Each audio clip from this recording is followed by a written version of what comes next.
नमस्कार मित्रांनो, स्वागत आहे तुमच्या आवड गणिताची या चॅनल मध्ये। नुकतंच आपण इयत्ता 9वी मराठी मीडियमची जी मुलं आहेत त्यांच्यासाठी व्हिडिओ टाकत आहोत। आपला नुकताच आता संच हे प्रकरण शिकवून झालेलं आहे आणि आता आपण वास्तव संख्या गणित भाग 1 मधलं दुसरं प्रकरण या ठिकाणी बघत आहोत। आज आपलं लेक्चर नंबर 1 आहे। जर तुम्हाला संच हे प्रकरण बघायचे असेल तर त्याची लिंक आपण डिस्क्रिप्शन मध्ये दिलेली आहे, ती तुम्ही बघू शकता। तर मग चला सुरुवात करूया आजच्या लेक्चरला। पण त्याआधी चॅनलवर नवीन आणि पहिल्यांदाच असाल तर चॅनलला नक्की सबस्क्राइब करा, बेल आयकॉन दाबा, जेणेकरून आपले जे नवीन व्हिडिओ येतात त्याची नोटिफिकेशन तुम्हाला लवकरात लवकर मिळून जाईल। ठीक आहे, तर आता आज आपण सराव संच 2.1 या ठिकाणी सोडवणार आहे। यातला प्रत्येक प्रश्न वेगळ्या पद्धतीचा असल्यामुळे सराव संच पूर्ण बघा, अजिबात स्किप करू नका। ठीक आहे, तर मग बघूया आतला पहिला प्रश्न कोणता आहे। ठीक आहे, प्रश्न आपल्याला दिलेला आहे बघा, खालीलपैकी कोणत्या परिमीय संख्यांचे दशांश रूप खंडित असेल। म्हणजे आपल्याला हे काय दिले आहेत बघा, 5 प्रश्न दिलेले आहेत आणि आपल्याला असं विचारलेलं आहे की कोणत्या परिमीय संख्या आहेत त्यांचे दशांश रूप खंडित आहे आणि कोणत्या संख्येचे दशांश रूप अखंड आवर्ती असेल ते लिहा, असं आपल्याला सांगितलेलं आहे। ठीक आहे, आता यासाठी तुम्हाला प्रत्येक वेळेला गणित सोडवण्याची गरज नाही। ज्या वेळेला तुम्हाला छोटे छोटे आकडे दिले जातात आणि त्याचे अवयव पाडले पडतात, अशा वेळेला आपण काय करायचे तर अवयव पाडून बघायचं। जर अवयव पाडले आणि त्या अवयवामध्ये फक्त 2 किंवा 5 असे अवयव असतील, दिलेली जी परिमेय संख्या आहे ती काय असणार आहे, एक तर खंडित असणार आहे किंवा काय असणार आहे, अखंड रूप असणार आहे। ठीक आहे, म्हणजेच बघा आता इथं छेदात 13/5 असं पहिलं गणित आहे। ठीक आहे, आता 5 ही काय आहे, मूळ संख्या आहे आणि मी तुम्हाला आत्ताच सांगितलं की जर छेदातल्या संख्येचे आपण काय केले, अवयव पाडले आणि ते अवयव 2 आणि 5 असतील किंवा 2 2चे किंवा 5 5चे असे असतील तर काय असणार आहे, तर परिमेय संख्येचे जे दशांश रूप असणार आहे ते काय असणार आहे, खंडित असणार आहे। त्यामुळे यामध्ये आपल्याला सोडवण्यासारखं काहीच नाहीये। त्यामुळे इथं तुम्ही डायरेक्टली लिहू शकता की काय असणार आहे इथं, तर खंडित रूप। ठीक आहे, कारण काय आहे तर या परिमेय संख्येच्या छेदात 5 आहे। ठीक आहे, आणि 5 ही काय आहे, मूळ संख्या आहे, त्याचे तर अवयव पडतच नाहीयेत आणि जर 5 किंवा 2 असेल तरच ती संख्या काय असणार आहे, त्या परिमेय संख्येचे रूप हे काय असणार आहे, खंडित किंवा अखंड असणार आहे। ठीक आहे, आता दुसरी संख्या बघितली तर इथं काय आहे बघा, 11 आहे आणि 11 सुद्धा मूळ संख्या आहे आणि 11 मूळ संख्या आहे। आता 11चे अवयव पाडले तर 2 आणि 5च्या भागात पडतात का, तर नाहीच पडत। त्यामुळे या ठिकाणी काय असणार आहे, तर अखंड रूप। ठीक आहे, कारण काय असणार आहे बघा, छेदात 11 असून 11चे अवयव पडत नाहीत किंवा ह्याच्या व्यतिरिक्त तुम्ही काय लिहू शकता, 2 किंवा 5 हे अवयव नाहीत। ठीक आहे, आता कारण एक तर हे कारण लिहू शकता किंवा हे कारण लिहू शकता। ठीक आहे, आता पुढचा बघा, आता इथं आहे 16। ठीक आहे, आता ही मोठी संख्या आहे। जर अवयव पद्धतीनं या 16चे अवयव पाडले तर या ठिकाणी बघा, 2 8 16, 2 4 8, 2 2 4 आणि 2 1 2, म्हणजे सगळे अवयव हे काय आलेले आहेत, 2 आलेले आहेत। बरोबर आहे, म्हणजे हे काय असणार आहे, आपलं कोणतं रूप असणार आहे, तर खंडित रूप असणार आहे। ठीक आहे, म्हणजे पूर्ण भाग जाणार आहे या ठिकाणी। त्यामुळे या ठिकाणी काय येणार आहे बघा, तर कारण काय असणार आहे, कारण छेदात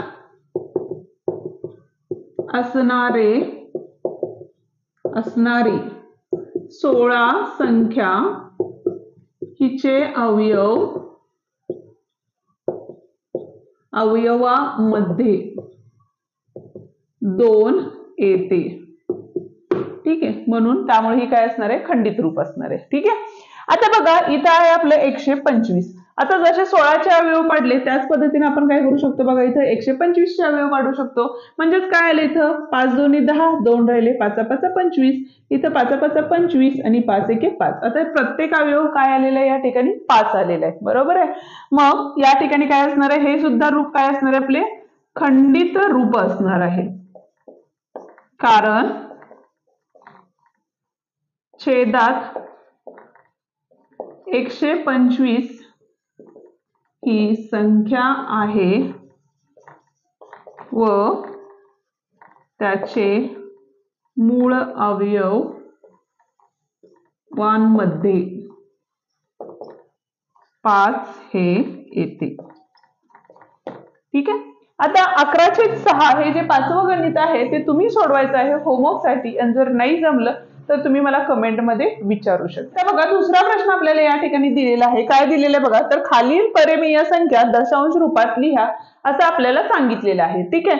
आता म्हणजे काय करायला लागेल, आता दशांश रूपात लिहायचं आहे आपल्याला. खंडित आहे किंवा अखंड आहे असं आपल्याला विचारलेलं आहे का, नाही विचारलेलं. ठीक आहे. म्हणजे आपल्याला काय करायला लागेल, तर भाग घालवून या ठिकाणी उत्तर तुम्हाला काढावे लागेल. आता भाग कशाने कशाला घालवायचंय, तर या ठिकाणी बघा वरची जी संख्या आहे ती काय आहे आपली 127 आहे, आणि तिला कशाने भाग घालवायचंय, तर छेदातल्या संख्यांनी भाग घालवायचा असतो. ठीक आहे. आता या ठिकाणी जर निरीक्षण केलं तर ही संख्या या संख्येपेक्षा छोटी आहे, त्यामुळं आपण काय करतो बघा, इथे 0 देणार आहे आणि त्याच्यानंतर हा 0 इथं घेतला तर इथे किती आले बघा 127 आले. इथं पॉइंट दिला, त्या पॉइंटचं 0 आपण काय करतो या ठिकाणी घेतो. ठीक आहे. आता एक बघा थोडक्यात सांगते तुम्हाला, इथं 2 शून्य आहेत आणि इथं 2 आहे, बरोबर आहे. आपण काय करायचं, तर 2चा पाडा करायचा, त्याच्यानुसार आपल्याला काय करायचंय, फक्त त्या संख्येला 2 शून्य लावायचं असतं. एक सिंपल ट्रिक आहे. म्हणजेच काय झाले बघा, बेस सख्ख किती होतात, तर 12 होतात, आणि इथल्या 2 शून्य म्हणजे इथं किती झाले आपले 1200 झाले, बरोबर आहे. वजाबाकी केली तर तुम्हाला असं जमत नसेल तर इथं गुणाकार करून सुद्धा लिहू शकता. इथं 0 आले, 0 6 2 12, म्हणजे मला काय म्हणायचं होतं, 6 गुणिले 2 किती आले 12, आणि इथल्या 2 शून्य आपण काय करू शकतो पुढे लिहू शकतो. ही एक ट्रिकच आहे. ठीक आहे. वजा केलं तर इथं आले 0, इथं आले 7, इथं 0 0 आले. ठीक आहे. आता दशांश चिन्ह एकदाच द्यायचं असतं, पण एकदाच दिलेल्या दशांश चिन्हाचा 0 आपण दरवेळेला घेऊ शकतो, दरवेळेला फक्त एकदाच घेऊ शकतो, म्हणजे हा एकच 0 या ठिकाणी घेऊ शकतो. ठीक आहे. आता 200च्या पाड्यात 700 आहे का, तर नाही. तर बे त्रिक किती होतात बघा 6, आणि पुढच्या 2 शून्य म्हणजे 200 त्रिक किती झाले, तर 600 झाले. इथं 0 0 आले आणि इथं 1 आले. परत एकदा ह्या दशांश चिन्हाचा 0 द्यावा लागतो, म्हणजे देतो आपण. ठीक आहे. आता बघा 200च्या गुणिले किती 5 केले तर किती येतात, 2 पंचे 10 आणि 1000 येतात. म्हणजे 205 किती असतात, तर 1000 या ठिकाणी असते. म्हणजे इथं आले आपले 0 0 0, म्हणजे पूर्ण भाग गेलेला आहे. म्हणजे त्याचं जे उत्तर आहे ते काय असणार आहे, 0.635 हे उत्तर असणार आहे. ठीक आहे. आता बघा आपल्याला काय करायचंय, तर 99 नी 25 ला भाग घालवायचंय. म्हणजेच काय करायचं, इथं 25 असणार आहेत आणि भाग कशाने घालायचे, 99 ने घालायचे. पण आता 99 पेक्षा ही छोटी संख्या असल्यामुळं या ठिकाणी इथे 0 घेतले, पॉइंट दिला आणि त्या पॉइंटचं 0 या ठिकाणी आपण घेतलेला आहे. ठीक आहे. आता आपल्याला काय करायला लागेल बघा, तर 99चा पाढा तयार करायला लागेल. म्हणून मी 99 दोन्ही केले, 9 दोन्ही 18, ह्याच्याला 1 9 दोन्ही 18 आणि 1 19, म्हणजे 198 या ठिकाणी आलेलं आहे. आणि इथं होते आपले 250. आपण परत एकदा 99 त्रिक करून घेऊया. 9 त्रिक 27, 2 आले, 9 त्रिक 27, 28 29. आता हा जो आकडा आहे ह्याच्यापेक्षा मोठा आहे, म्हणजे घेताना आपण काय घेणार आहे, तर 198 घेणार आहे. म्हणून दोन्ही 198 या ठिकाणी आपण घेतलेले आहे. ठीक आहे. आता वजाबाकी केली तर या ठिकाणी बघा इथं झाले 10, इथं झाले 4, पण ऍक्च्युअली आपल्याला डायरेक्टली वजाबाकी करायची असते. पण आता तुम्हाला समजण्यासाठी आपण इथे केलेलं आहे. 10तनं 8 गेले, 2 राहिले, 14तनं 9 गेले, 5 राहिले. आता इथं परत ह्या पॉइंटचा काय केला आपण, या ठिकाणी 0 दिलेला आहे. ठीक आहे. आता बघा 99 त्रिक पर्यंत केलं होतं आपण आता काय करूया, पंचे करून बघूया. 9 5 45, 4 आले, 9 5 45, म्हणजे इथे किती आले 49 आले. परत एकदा 99 सख्ख केलं, 9 सख्ख 54, 9 सख्ख 54, म्हणजे परत एकदा किती आले 594 आले. पण आपल्याला किती पाहिजेत, 520 पाहिजेत. त्यामुळे आपण काय करू, पंचे ही संख्या घेऊया. म्हणजे तिथे किती आले आपले, तर 495 आले. वजाबाकी केली, 10तनं 5 गेले, 5 राहिले.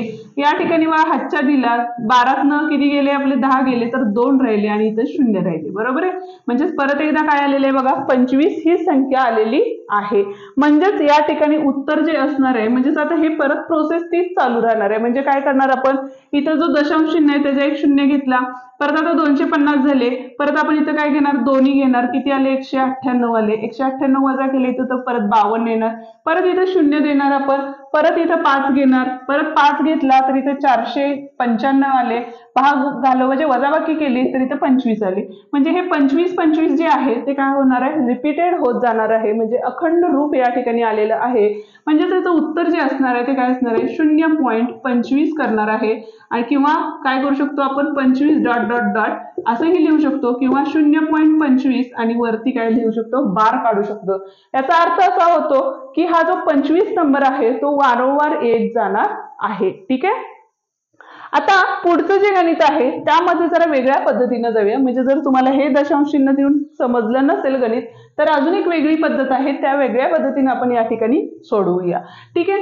आता इथं बघा आपल्याला देताना इथं 23 दिलेला आहे आणि इथं आपल्याला 7 दिलेला आहे. ज्यावेळेला संख्येच्या पुढे कोणताही नंबर देत नाही त्यावेळेला काय करायचं, इथं दशांश चिन्ह द्यायचं आणि पुढे 2 2 3 0 तुम्हाला त्या ठिकाणी लावायच्या आहेत. ठीक आहे. आता इथं बघा 8च्या पाड्यात 23 आहे का, तर नाही. तर 7च्या पाड्यात 21 आहे, 7 त्रिक 21 म्हणून वजाबाकी केली तर इथं 2 राहिले. आता बघा हा जो दशांश चिन्ह होता म्हणून आपण काय केले, हा दशांश चिन्ह इथं दिला आणि हा 0 या ठिकाणी खाली घेतला. ठीक आहे. ही अजून एक सोपी पद्धत. आता इथं बघा 7च्या पाड्यात 20 आहे का, नाही. 7 दोन्ही किती असतं, तर 14 असतं. ठीक आहे. वजाबाकी केली तर 6 आले, परत पुढचा 0 घेतला, 60 झाले. ठीक आहे. 7 7 49, 7 8 56 होतात. ठीक आहे. म्हणून किती घेतले, 7 8 56 घेतले. वजाबाकी केली तर 4 आले, इथं परत 0 घेतले. आता 7 चौक 28, आता 5 35 होतात म्हणून इथं काय घेतले आपण, 5 घेतले, इथं आले 35. म्हणजेच आपण काय करणार आहे, पुढच्या 0 लिहित जाणार आहे. म्हणजे तिथं राहिले आपले 5. ठीक आहे. इथं झाले 50. आता इथं 7 7 49 म्हणून इथे 49, इथं आले 1 आणि इथं आले 0. बरोबर आहे. परत हा पुढचा एक 0 घेतला आणि इथं 0 दिला म्हणजे इथं झाले 10. म्हणजे परत एकदा 7 21 7 आले आणि इथं परत आले आपले 3. बरोबर आहे. परत पुढे जायचंय आपल्याला, म्हणजे इथं झाले 30, म्हणजे इथं परत एक 0 लिहू शकतो आपण. त्याच्यानंतर बघा 7 त्रिक 21, 7 चौक किती होतात, तर 28 होतात. म्हणून इथं दिले 28, म्हणजे इथं परत आले 2. आता इथं बघा हे 2 आले, 2 आले म्हणजे 0 घेऊन आपण परत एकदा 20 करणार. 20 करणार म्हणजे परत प्रोसेस इथून चालू होणार. म्हणजेच आपल्याला काय मिळणार आहे, हेच उत्तर परत परत मिळत जाणार आहे. म्हणजेच हे अखंड रूप आहे आणि इथं उत्तर असणार आहे आपलं 3.285714 आणि वरती ही लाईन असणार आहे, त्याला आपण बार असं म्हणतो. ठीक आहे. 4 आणि 5 नंबरचं जे गणित आहे ते आता तुम्ही होमवर्क साठी घ्यायचं आहे. जर तुम्हाला नाही जमलं तर तुम्ही मला कमेंट सेशन मध्ये सांगा, आपण नेक्स्ट व्हिडिओ मध्ये ते उदाहरण सोडवून देऊयात. ठीक आहे. आता जाऊया पुढच्या म्हणजे तिसऱ्या प्रश्नाकडे. तिसरा प्रश्न काय दिलेला आहे बघा, तर खालील परिमेय संख्या P/Q रूपात लिहा आपल्याला असं सांगितलेलं आहे. आता इथं बघा दिलेली जी संख्या आहे पहिली ती काय दिलेली आहे, तर 0.6 डॉट किंवा आवर्ती असं आपण म्हणू शकतो. ठीक आहे. तर इथं आपण काय करूया, x बरोबर 0.6 आवर्ती हे काय आले समजा असं आपण या ठिकाणी लिहू. ठीक आहे. पण 0.6 यामध्ये एकच आवर्ती असल्यामुळे म्हणजे एकच नंबर आहे आणि तिथे डॉट दिलेले आहे, याचा अर्थ असा होतो की 0.666 डॉट डॉट डॉट म्हणजे एकच अंक काय होणार आहे, परत परत वेळा पुढं पुढं जसं भाग घालवत जाईल तसं काय येत जाणार आहे. म्हणून असल्यामुळे याला म्हणजे काय करणार आहे आपण 10 ने गुणू. म्हणजे एकच पॉइंट असल्यामुळे आपण काय केलं, तर 10 ने गुणलं. आता 10 ने गुणल्यामुळे इथं काय झाले आपले बघा, तर 10x बरोबर 10 गुणिले 0.6 डॉट होते. ठीक आहे. पण त्या डॉटच्या ऐवजी आपण असं लिहू शकतो की 6 6 डॉट डॉट डॉट. ठीक आहे. तर त्यामुळे काय झालं बघा, तर इथे आले आपले 10x बरोबर. आता ज्या वेळेला एखाद्या दशांश जे चिन्ह असणारी जी संख्या असते त्याला आपण 10 ने गुणतो, म्हणजेच बघा जर 1.2 गुणिले 10 केले तर इथं आपलं येणार उत्तर 120 येतं, बरोबर आहे. आणि एक डिजिट पाठीमागून हे आहे म्हणून आपण काय करतो, पाठीमागून एक अंक दशांश चिन्ह देतो. त्याच पद्धतीनं जर आपण या संख्येला गुणलं तर आपल्याला काय येणार आहे बघा, तर आता इथं 6.6 येणार आहे आणि प्रत्येक वेळेला ते वाढत जाणार आहे, म्हणून आपण इथं काय करू शकतो, हा 6 पुढे आला, बरोबर आहे. आणि इथं दशांश चिन्ह दिला आणि इथं 1, म्हणजे ज्या वेळेला इथं 1 0 असतो त्यावेळेला आपण काय करणार आहे, तर या 6.6 घेणार आहे, म्हणजे ही संख्या एक अंक इकडे सरकणार आहे, एक घर या ठिकाणी सरकणार आहे आणि पुढचं जी संख्या असणार आहे ती या ठिकाणी येणार आहे. म्हणजेच येणारं उत्तर हे काय आले आपले, तर 6.6 अंश आलेले आहे. ठीक आहे. आता पुढची जी स्टेप्स आहे ती काय बघा, तर ह्या संख्येतून ही जी संख्या आहे ती वजा करायची. म्हणजेच बघा 10x मधनं x वजा केले तर इथं बघा 10x वजा इथं काय असणार आहे, वरचे नुसते x आहे, बरोबर आहे. इथं बघा हे 6.6 वजा इथं काय होते आपले 0.6 आवर्ती होते, बरोबर आहे. आता या ठिकाणी वजाबाकी करताना 6.6 आवर्ती आणि 0.6 आवर्ती असेल तर हे जे समान अंक असल्यामुळं, समान म्हणजेच कसं, तर इथं पण बघा 6.66 डॉट डॉट डॉट आणि इथे 0.666 डॉट डॉट डॉट, म्हणजे इकडे येणारा अंक हा 0 0 येत जाणार आहे आणि 6तनं 0 गेले तर या ठिकाणी किती राहणार आहे आपले, 6 राहणार आहेत. म्हणून इथं बघा 10तनं 1 x गेला, इथं काहीच सहगुणक नसतो त्यावेळेला 1 असतं, त्यामुळे 10तनं 1 गेले तर या ठिकाणी 9 राहिले, इथं x आले, बरोबर. इथं आताच आपण बघितलं तर काय येणार आहे, इथं 6 येणार आहे. म्हणजेच हे जे 9 होतं ते गुणाकारात होते, इकडे गेल्यानंतर भागाकारात जातील, म्हणून x बरोबर 6/9 आले. 6 आणि 9 ही संख्या 3च्या पाड्यात असल्यामुळे आडवा भागाकार आपल्याला या ठिकाणी करावा लागणार आहे. आणि जर तो तुम्हाला जमत नसेल तर गणिताचा बेस ही आपली प्लेलिस्ट आहे, त्याची लिंक आपण डिस्क्रिप्शन मध्ये दिलेली आहे, ती तुम्ही बघू शकता. 3 आणि 6 आणि 3 त्रिक 9 म्हणून x बरोबर किती आलेलं आहे आपलं 2/3 हे उत्तर या ठिकाणी आलेलं आहे. आता जाऊया आपण पुढच्या प्रश्नाकडे. आता आपल्याला देताना काय दिलेलं आहे ते लिहून घेऊया. म्हणजेच काय केले आपल्याला, समजा काय दिलेलं आहे आपल्याला, तर x बरोबर 0.37 आवर्ती दिलेले आहे. ठीक आहे. आता या ठिकाणी संख्या बघितल्या तर या ठिकाणी किती संख्या आहेत बघा, 1 आणि 2 संख्या आहेत, म्हणून याला काय करणार आहे आपण, 100 ने गुणू. आता 100 ने का गुणलं बघा, इथं दशांश चिन्हानंतर एकच संख्या होती म्हणून आपण 10 ने गुणलं होतं. इथं किती शून्य आहेत बघा, म्हणजे संख्या किती आहेत, 1 आणि 2 संख्या असल्यामुळं या समीकरणाला आपण काय करणार आहे, तर 2 शून्यांनी म्हणजेच काय करणार आहे, 100 आणि गुणणार आहे. हे बेसिक आहे आणि सोपं आहे लक्षात ठेवायला, त्या पद्धतीने लक्षात ठेवा म्हणजे लक्षात येईल. आता 100 आणि गुणल्यामुळे इथं झाले आपले 100x बरोबर, इथं बघा 100 आणि गुणले म्हणजेच काय झाले बघा, इथं 0.37 असं येत होतं, बरोबर आहे. गुणिले 100 केल्यामुळं या ठिकाणी हे दोन घरं पुढच्या साईडला आली, म्हणजे इथं काय आले आपले 37.37 आवृत्ती या ठिकाणी आलेलं आहे. ठीक आहे. आता आपल्याला काय करायचंय बघा, तर या संख्येतून ही संख्या वजा करायची आहे, म्हणून 100x वजा x बरोबर या संख्या कुठली आपली 37.37 बार, म्हणजेच आपण त्याला आवर्ती म्हणतो मराठीमध्ये, वजा इथं काय आपले 0.37 आवर्ती. आता इथे 100 मधून 1 गेले तर किती राहतात आपले, तर 99x राहतात, बरोबर. आता यातून ही संख्या वजा केली तर इथं बघा 37.37 आवर्ती आणि इथं होते 0.37 आवर्ती, म्हणजे हे आणि हे निघून गेलं, म्हणजे यातून हे गेलं तर 0 राहतील, हे पॉईंट तसेच, आणि 37 मधून 0 गेले तर 37 राहतील, म्हणून इथं आले आपले 37. ठीक आहे.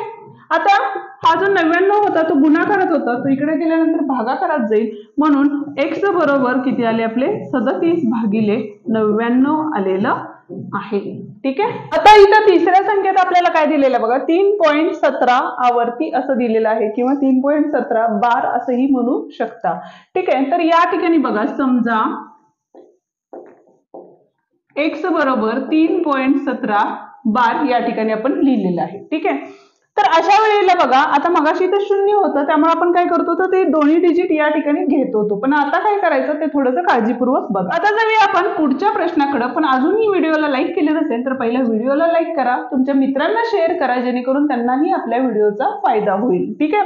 आता इथं बघा सेम त्याच पद्धतीचं गणित आहे जे आपण या पद्धत इथं सोडवलेलं आहे. म्हणून इथं बघा समजा काय करणार आहे तर x बरोबर 15.89. ठीक आहे. आता हे 8 9 परत परत येत जाणार आहेत म्हणजे दोन आवृत्ती आलेल्या आहेत. म्हणून काय केले 100 गुणू. ठीक आहे. 100 गुणल्यामुळे तर काय झाले आपले 100x बरोबर हे काय झालं मगाशी सांगितल्या पद्धतीने इकडे येणार म्हणजे 1589.89 बार आले. ठीक आहे. आता आपण काय केलं समीकरण 1 आणि 2 देऊ. 1 व 2 ची वजाबाकी करू. ठीक आहे. म्हणजेच काय झाले बघा 100x वजा x बरोबर आता इथे किती आहे 1589.89 बार वजा 15.89 बार होते. ठीक आहे. आता वजाबाकी करताना कसं लिहिणार बघा 1589.89 आणि इथे किती होते आपले 15.89 बार होते. ठीक आहे. त्यामुळे वजाबाकी केली इथं आले 4 इथं आले 7 आणि इथं आले 5 आणि इथं आले 1 आणि हे काय झाले समान संख्या असल्यामुळे त्याचं उत्तर काय असणार आहे शून्यच असणार आहे जे दशांश चिन्हानंतर आहे. 100तनं 1 गेलं इथं आले आपले 99x बरोबर हे वजाबाकी केल्यामुळे 1574 आलेलं आहे. ठीक आहे. आता हा 99 इथं गुणाकारात होता तो इकडे गेल्यानंतर भागाकारात जाईल म्हणून x बरोबर 1574 भागिले 99 या ठिकाणी आलेलं आहे. ठीक आहे. हे होतं आपलं चौथ्याचं उत्तर. आता जाऊया आपण 5व्या प्रश्नाकडे. आता 5व्या प्रश्नाचं जर बघितलं तर या ठिकाणी बघा किती आवर्ती संख्या दिलेल्या आहेत तर 1 2 आणि 3 आहेत. म्हणून या ठिकाणी बघा समजा x बरोबर 2.514 आहे किंवा 5 1 4 आहे. म्हणून आपण बघा या ठिकाणी 1 2 आणि 3 आहेत म्हणून 3 शून्य असणारी संख्या म्हणजे कुठली आली 1000 तर आपण काय करणार आहे 1000 गुणू. ठीक आहे. त्यामुळे काय झालं इथं तर 1000x झाले बरोबर. आता 1000 गुणल्यामुळे ह्या तिन्ही संख्या इकडे आल्या म्हणजे काय झाले 2514 पॉईंट हे आवर्ती संख्या असल्यामुळे परत परत येतच राहणार आहे त्यामुळे हे 514 तसेच राहिले. ठीक आहे. याला नंबर 1 दिला याला नंबर 2 दिला. आता आपल्याला काय करायचं आहे तर 1 आणि 2 ची वजाबाकी म्हणून 1 व 2 ची वजाबाकी. ठीक आहे. म्हणजेच काय झाले बघा 1000x वजा x बरोबर 2514.514 बार वजा 2.514. ठीक आहे. वजाबाकी केली तर इथं बघा हे 514 हे 514 गेले 4तनं 2 गेले तर 2 राहिले हे 1 आणि हे 5 आणि हे 2 आणि इथं किती आले आपले तर 999x आले. म्हणून हा 999 गुणाकारात होता तिकडे गेल्यानंतर भागाकारात जाईल म्हणून x बरोबर 2512 भागिले 999 या ठिकाणी आलेलं आहे. ठीक आहे. हेच आपलं काय असणार आहे 5व्याचं उत्तर असणार आहे. या ठिकाणी आपला हा सराव संच संपतो. व्हिडिओ आजचा कसा वाटला ते मला कमेंट करून नक्की सांगा. व्हिडिओ आवडला असेल तर व्हिडिओला लाईक शेअर आणि कमेंट करायला विसरू नका. त्याच पद्धतीने तुमच्या काही अडचणी असतील तर तुम्ही त्याही मला विचारू शकता. त्याच पद्धतीने तुम्ही जर चॅनलवर नवीन आणि पहिल्यांदाच आला असाल तर चॅनलला नक्की सबस्क्राईब करा बेल आयकॉन दाबा जेणेकरून आपले जे नवीन व्हिडिओ येतात त्याची नोटिफिकेशन तुम्हाला लवकरात लवकर मिळून जाईल. धन्यवाद.